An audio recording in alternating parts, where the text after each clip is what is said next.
आप होंगे, मैं हूंगा और कैमरा लाइव होगा, ये कहकर देश के प्रधानमंत्री श्री नरेंद्र मोदी जी को इंटरव्यू के लिए ललकारने वाले रवीश कुमार को देश का ही नहीं बल्कि दुनिया भर का समर्थन मिल रहा है।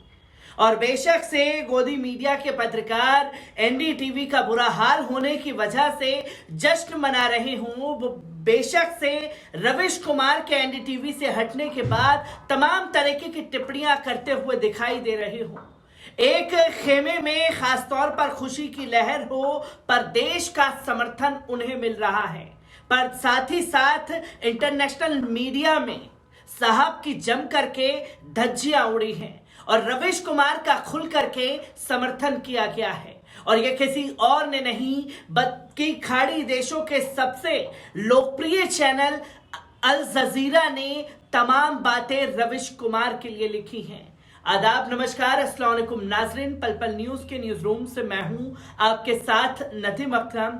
बीते बुधवार को रवीश कुमार ने एनडीटीवी से इस्तीफा दिया और अपने YouTube चैनल पर आकर के तमाम बातें देश और दुनिया के सामने रखी, पर देश में इस खबर को कहीं ना कहीं दबाने की कोशिश की गई और पत्रकारिता की जो हत्या केंद्र की सरकार द्वारा की जा रही है, इसकी चर्चा विदेशी मीडिया में छपा है। और साहब के काले कारनामों का काला चिट्ठा जो है वो अल जजीरा ने दुनिया के सामने तार तार करके रख दिया है। क्या कुछ अल जजीरा ने रवीश कुमार और केंद्र सरकार के प्रकरण पर लिखा है, एक बार इस पर नजर डालते हैं। भारत के सबसे लोकप्रिय टीवी पत्रकारों में से एक के सत्ताधारी पार्टी के एक अरबपति टाइकून द्वारा हाल ही में एनडीटीवी नेटवर्क से इस्तीफा देने से देश में प्रेस की स्वतंत्रता पर चिंता बढ़ गई है, जिसके बारे में नेटवर्क के संस्थापक प्रणय और राधिका रॉय के बोर्ड से हटने के एक दिन बाद बुधवार को रवीश कुमार ने एनडीटीवी से बाहर निकलने की घोषणा कर दी।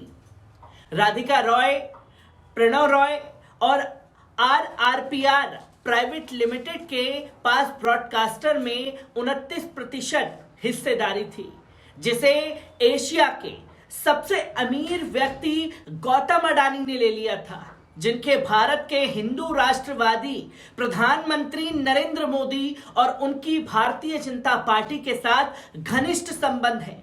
यानी कि साहब के किस तरीके के संबंध है अडानी के, उसके बारे में भी छापा।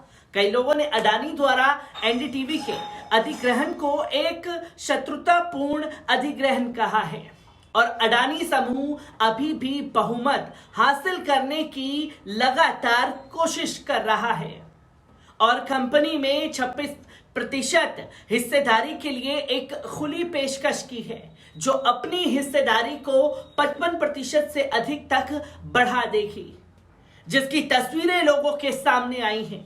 और रवीश कुमार ने 27 वर्षों तक एनडीटीवी के हिंदी नेटवर्क में काम किया और एक मेहनती जुझारू तरीके से तमाम मुद्दों को देश के सामने रखा और देश ही नहीं बल्कि दुनिया भर से सम्मान भी पाया। अपने समय के शब्दों का कम किया।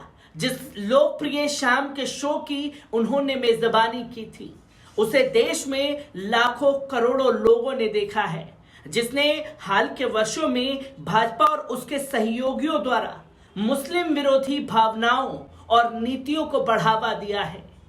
रवीश कुमार अक्सर अपने शो के दौरान अपने प्रतिद्वंदियों को सरकार का बचाव करने और हिंदू मुस्लिम नफरत फैलाने का आरोप लगाते हुए बाहर बोलते थे।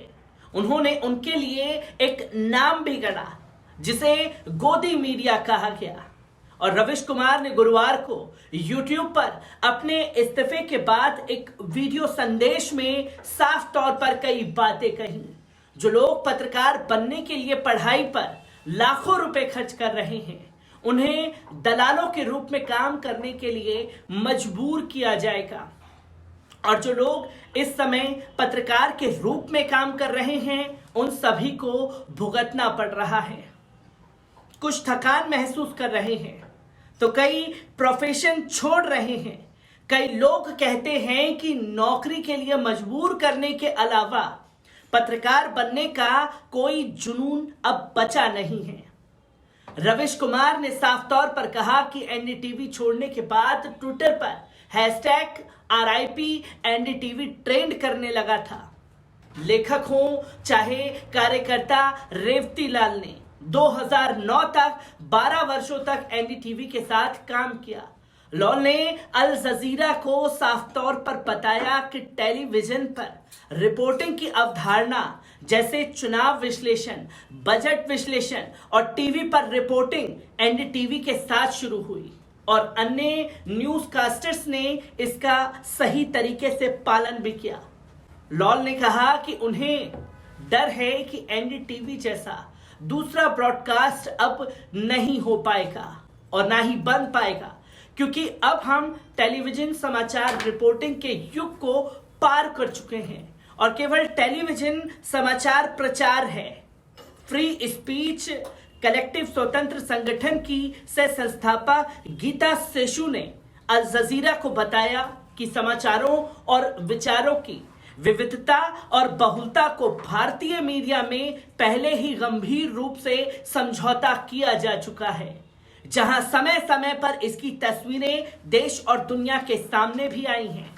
इस्तीफे पर रविश कुमार एंड रॉयस केवल संकेत देते हैं कि स्वतंत्र रॉय के लिए जगह कैसे और सिकुड़ी गई है।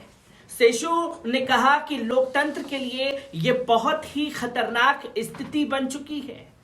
पेरिस स्थित मीडिया वॉचडॉग रिपोर्ट्स ने विदाउट बॉर्डर्स में इस वर्ष अपने वार्षिक विशेष प्रेस स्वतंत्रता में 180 देशों के बीच भारत को 150वां स्थान दिया है। भारत का अब तक का सबसे निचला स्थान है ये। अधिकार समूह और कार्यकर्ताओं ने घटती प्रेस स्वतंत्रता और सरकार द्वारा पत्रकारों को डराने धमकाने पर चिंता जताई है। और रविश कुमार ने 2019 में प्रतिष्ठित रेमन मैग्सेसे पुरस्कार जीता। अब ज़हीनों को आवाज देने के लिए पत्रकारिता का दोहन करने के लिए इस साल सितंबर में जबकि हमने देखा कि उनके बारे में एक वित्र चित्र टोरंटो अंतर्राष्ट्रीय फिल्म महोत्सव में प्रीमियर हुआ और इसकी गूंज जो है कनाडा में देखी गई और कनाडा गूंज एम्पलीफाई वॉइस अवार्ड भी जीता, जहां दुनिया में रविश कुमार का डंका बज रहा है। और जब रविश कुमार को खरीदने की कोशिश साहब के द्वारा की गई तो साहब तो डायरेक्ट प्रहार कर नहीं सकते थे। जो उनके बड़े बड़े उद्योगपति हैं उनके जरिए रविश कुमार के सामने पेशकश रखी गई, पर रविश कुमार ने करोड़ों रुपए की दौलत को लात मार करके स्वतंत्र पत्रकार के तौर पर जीना बेहतर समझा।